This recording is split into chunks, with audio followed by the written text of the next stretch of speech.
Viewer discretion is advised. Kenneth Alessio Bianchi is an American serial killer, kidnapper, and rapist. He is known for the Hillside Strangler murders committed with his cousin Angelo Buono Jr. in Los Angeles, California, as well as for murdering 2 more women in Washington by himself. Bianchi was also at one time a suspect in the Alphabet murders, 3 unsolved murders in his home city of Rochester, New York, from 1971 to 1973.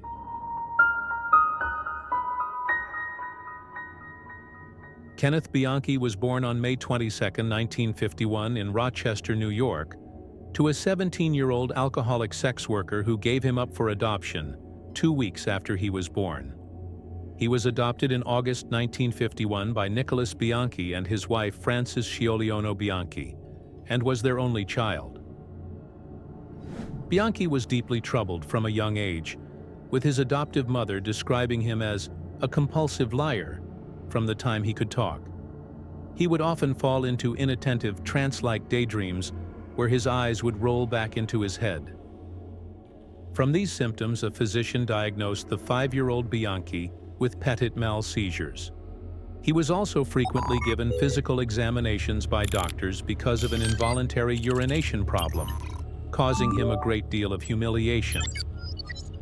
Bianchi had many behavioral problems and was prone to fits of anger, as well as bouts of insomnia, and habitually urinating in his own bed constantly when he was young.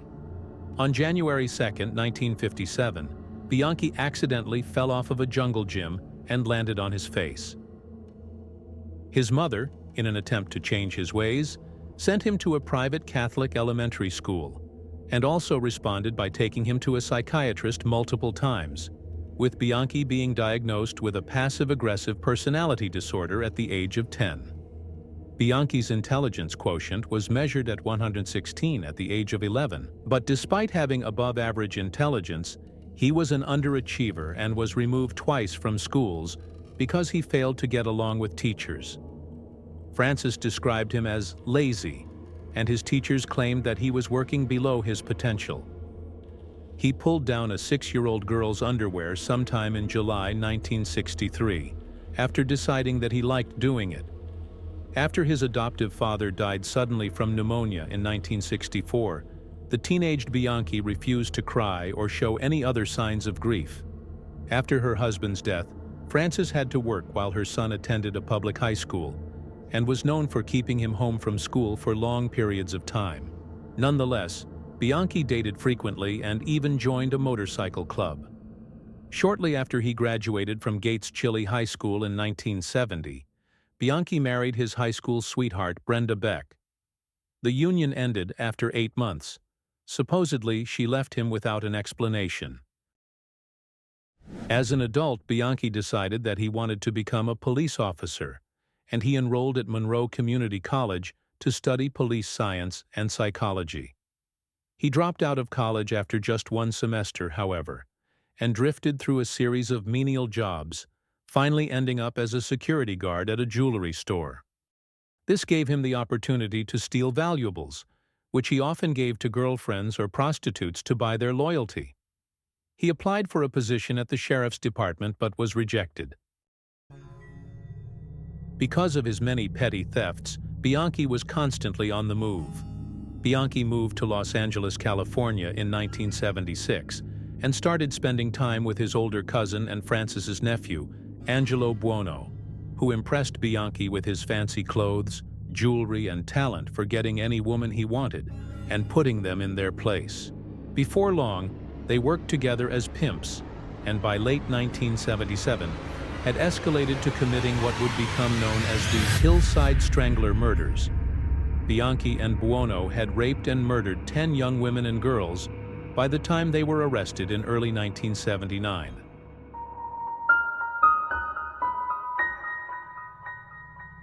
Bianchi and Buono would sexually abuse their victims before strangling them.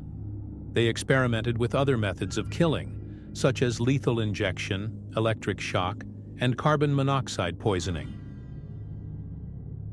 Even while committing the murders, Bianchi applied for a job with the Los Angeles Police Department, LAPD, and had even been taken for several rides with police officers while they were searching for the Hillside Strangler. Shortly after Bianchi committed the 11th and 12th murders, he revealed to Buono that he had gone on LAPD police ride-alongs and that he was currently being questioned about the Strangler case. Buono flew into a rage and threatened to kill Bianchi if he did not move to Bellingham, Washington, which he did in May 1978, thereby ending their criminal partnership. The crimes and murders that the duo committed are as follows. She was a sex worker whose naked body was found on October 17, 1977, on a hillside near the Ventura Highway at 6510 Forest Lawn Drive in Los Angeles, positioned in a lewd manner. Her body had been cleaned before being dumped, and faint rope marks were visible around her neck, wrists, and ankles. She had been beaten, raped, and strangled to death, and was the first confirmed mutual victim of Bianchi and Buono. She had been murdered at Buono's house.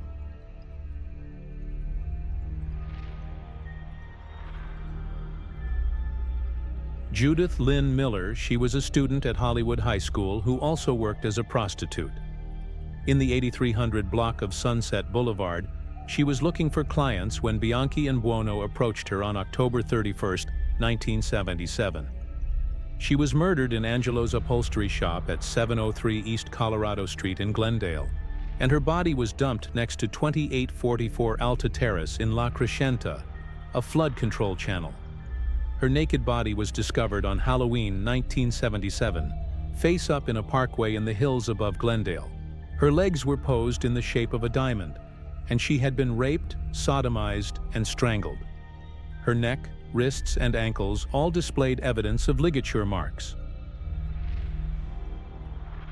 Alyssa Teresa Caston was a dancer and waitress working in North Hollywood. Her body was found on November 6, 1977, next to a country club in the Chevy Chase Canyon neighborhood in Glendale, California.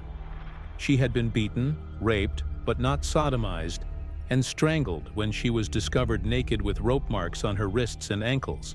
Her co-workers had noticed that she had been conversing with two clients who were acting strangely the evening before she had vanished.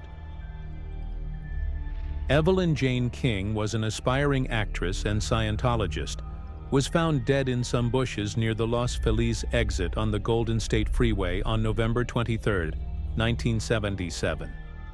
On November 9th, while awaiting a bus, she vanished. It was impossible to tell if she had been raped or tortured due to the severity of the decomposition, but it was strongly suspected that she had been sodomized in addition to being strangled to death. Dolores Ann Cepeda. She and Sonia Johnson were schoolgirls and the Hillside Strangler's youngest victims, and were two close friends who were abducted after getting off a bus at Eagle Rock Plaza on November 13, 1977. Presenting fake police identification, Buono and Bianchi kidnapped the two. In Glendale, California, at Buono's upholstery shop, Cepeda and Sonia were killed. On November 20th, their bodies were discovered in a garbage pile in Highland Park, California. Although their bodies were already starting to decompose, it was determined that both had been raped and killed by being strangled. Christina Weckler was an Art Center College of Design honors student whose body was found by hikers partially under a bush on a hillside in a residential area of Los Angeles on November 20th, 1977. She had neck, wrist, and ankle ligature marks, but no self-defense wounds. Her breasts were bruised, she had 2 puncture scars on her arm, and her rectum was gushing blood. Later, it was determined that Windex cleaning fluid had been injected into her to torture her. She was also fatally asphyxiated with gas from an oven. Weckler's naked body was discovered not far from her Glendale residence. Lauren Ray Wagner was a business school student found dead on the west side of Mount Washington at 1217 Cliff Drive in Glassell Park on November 29, 1977. She appeared to have been burned by an electrical cord while being tortured, based on the burn marks on the inside of her hands. Additionally, there was evidence that suggested Wagner was handcuffed before being strangled to death. At this time, investigators came to the conclusion that the perpetrator might have been a police officer or a person pretending to be one. They consequently issued a caution to female drivers who were stopped by policemen to double-check that they were, in fact, law enforcement. Kimberly Diane Martin was a sex worker and model, was found naked on a deserted lot near Los Angeles City Hall on December 14, 1977. In the Silver Lake neighborhood, Kimberly's body had been dumped over the side of a hill, where it could be seen from police headquarters. She was working for an outcall escort service when she was called to 1950 Tamarind, Hollywood on the night of her murder. She was slain in an empty apartment, and her body was thrown in Echo Park near 2006 North Alvarado. Before being cruelly strangled, Martin was raped and tortured. Cindy Lee Hudspeth was a waitress who was sexually assaulted, strangled to death, and then had her body placed in the trunk of her Datsun before being pushed off a cliff on Angeles Crest Highway on February 16, 1978. The following day, she was discovered. She had been tortured. Ligature marks were apparent on her neck, ankles, and wrists. Karen Loretta Mandick. She and Wilder were lured by Bianchi into a house he was guarding. Both women were strangled to death. These last two murders were committed by Bianchi alone, without help from Buono. Working as a security guard, Bianchi lured Mandick and Wilder, both students at Western Washington University, into a house he was guarding in Bellingham, Washington. Bianchi forced Mandick down the stairs in front of him and then strangled her. He murdered Wilder in a similar fashion. Without help from his partner, Bianchi left many clues, and police apprehended him the next day. A California driver's license and a routine background check linked him to the addresses of two Strangler victims. These last two murders were committed by Bianchi alone, without help from Buono. Following his arrest, Bianchi admitted that in 1977 he and Buono, while posing as police officers, stopped a young woman called Catherine Laurie, with the intention of abducting and killing her, but released her after learning she was the daughter of actor Peter Lorre. Only after the men were arrested did Catherine learn of their identities. The Alphabet murders occurred in and around Rochester from 1971 to 1973. 3 young girls were kidnapped, sexually assaulted, and murdered. Bianchi was never formally charged in these crimes, but he was a suspect because he worked as an ice cream vendor near 2 of the murder scenes and drove a car similar to a suspicious vehicle spotted near one of the abduction sites. Bianchi has denied any responsibility for these murders. On September 4, 1977, the body of Laura Collins, age 26, was discovered in Griffith Park, strangled to death. Collins was initially included by the Los Angeles media as a potential victim of the Hillside Strangler, but a 1979 complaint against Buono and Bianchi did not ultimately list Collins as one of their victims. Buono and Bianchi were never found guilty of her murder or confessed to it. Collins' death is still unsolved. Jill Terry Barcombe, 18, was a woman from Oneida, New York, who was killed in Southern California on November 10, 1977. She was molested, beaten, and strangled, and was found rolled up like a ball in a ravine off Mulholland Highway, and originally was thought to have been a victim of the Hillside Strangler. However, her case was ultimately decided by authorities to have been unrelated after the arrests of Bianchi and Buono. Neither men confessed or were ever convicted of the murder. In March 2010, serial killer Rodney Alcala was convicted of her murder as well as with 4 others. On November 16, 1977, Kathleen Kimberly Robinson, a 17-year-old high school student and a frequent hitchhiker living in Hollywood, was last seen alive near the beach in Santa Monica. The next day, she was discovered dead in a parkway in the Wilshire district of Los Angeles. She was initially believed to be a victim of the Hillside Strangler, But as soon as it was discovered that the circumstances of her case was different from the others, a connection was quickly ruled out. Kathleen's murder is still unsolved.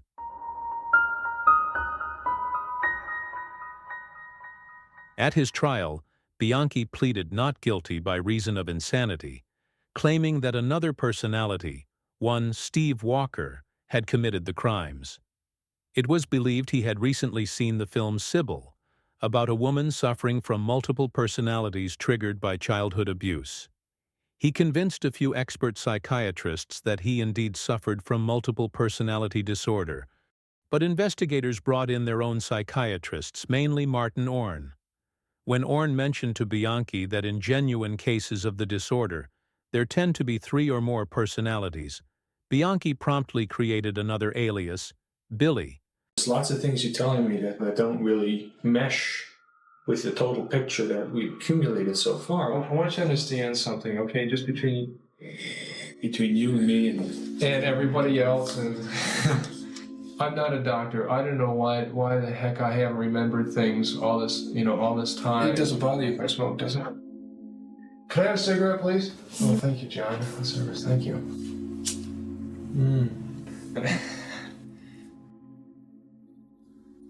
What is your name? Billy? All right, Billy. Anybody else here to talk to? My friend. Who's that? Stevie. He's my second best buddy. See you there, Ken. A game we used to play when I was a kid, London Bridges. You know where people stand with their arms crossed and somebody goes down. Yeah. Down the middle, it looks like that. 2 broads getting it on. I'm really desperate. I think I'm losing my head, I told you, killing a broad doesn't make any difference to me. Killing anybody doesn't make any difference. Maybe you didn't kill any of those. I don't know.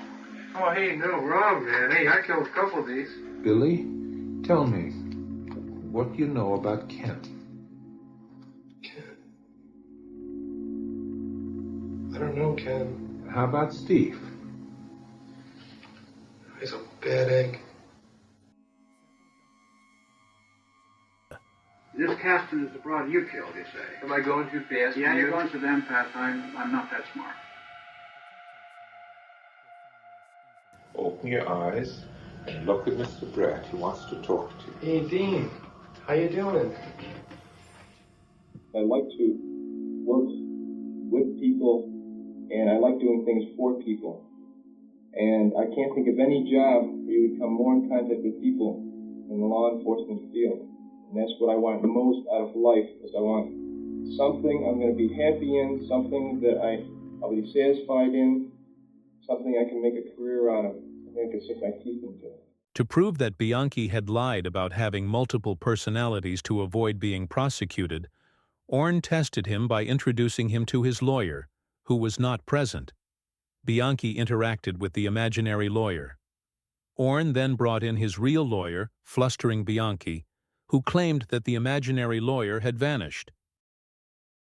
Prior to his actual lawyer's appearance, Bianchi even leaned over to shake the hand of the imaginary one, an action which is referred to as tactile hallucinations, that experts explained is an event that rarely, if ever, happens during hypnosis, nor other types of neurological event-triggered hallucination. Orne had never seen a true tactile hallucination in his career, suggesting that this was a complete fabrication. Bianchi eventually pleaded guilty in order to avoid the death penalty in Washington state. Investigators discovered that the name Stephen Walker came from a student whose identity Bianchi had previously attempted to steal for the purpose of fraudulently practicing psychology. Police also found a small library of books in Bianchi's home on topics of modern psychology, further suggestion of his ability to fake the disorder. Once his claims were subjected to scrutiny, Bianchi eventually admitted that he had been faking the disorder. He was eventually diagnosed with antisocial personality disorder with sexual sadism disorder. In an attempt to obtain a reduced sentence, Bianchi agreed to testify against Buono. However, in giving his testimony, he made every effort to be as uncooperative and self-contradictory as possible, apparently hoping to avert Buono's conviction.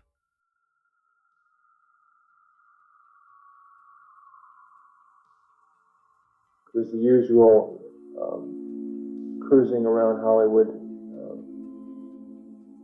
Both of us at the same time spotted her at the bus stop. Angelo said, "Do you see what I see?" But Angelo smiled at me, and I knew he approved. He definitely wanted to take her to his house. Angelo had his handcuffs and his ID on him, and I had ID on me. The ID wasn't used, but when we got to Angelo's house, we stopped in the driveway, and he grabbed her one arm, and I saw him do that, and I grabbed her other arm. And she said, "What's going on? What are you doing?" She was getting scared, and she said, "Oh, let me go, don't hurt me." She was very, very scared. We then put the handcuffs on her with her hands behind her back. I said, "Now what?" He said, "Now we gotta, do her in." He said, "Do you want to do it? Do you want me to do it?" I said,